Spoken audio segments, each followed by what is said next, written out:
Good afternoon. So we're first moving into the virtual experience and how we can improve technology. So we can first see this through the circulatory system. So we see we're entering into the bloodstream, right? And we see these red blood platelets moving around us. It's a really cool interactive environment where a student can really grasp the material. See, if we move to the left, we see a vocabulary term, plaque, right? Students can click on that to understand more about the vocabulary term, understand the system better. And if we move downwards through the system, as we see possible, we see red blood cells still flowing around us. Right? We're making a turn around the left. And we see two more vocabulary words. Right? We see the endothelial cell, and we see the fibrin.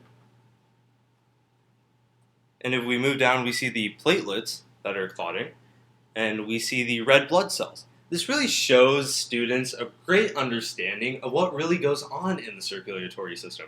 It gives them a clear picture of what could be going on in their bodies or someone else's bodies. It gives them a great understanding. It's a great aid to a teacher in a classroom, or it's just great if you want to pick up a virtual reality system and learn.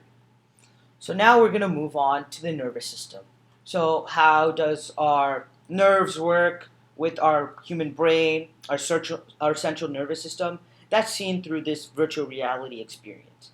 As we move to the upper right, we can see that we're seeing the synapse, which is part of the nervous system and is extremely important. And then we have the axon and the axon endings present in this location.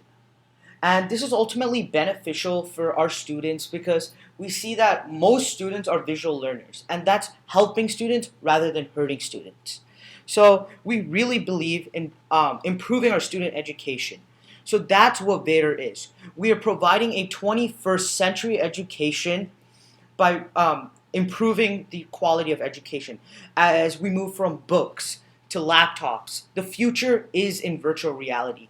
As we see that the cap is moving from $5.8 billion this year to over $100 billion in the next 5 years. So there's massive potential, and we're trying to maximize that here at Vader.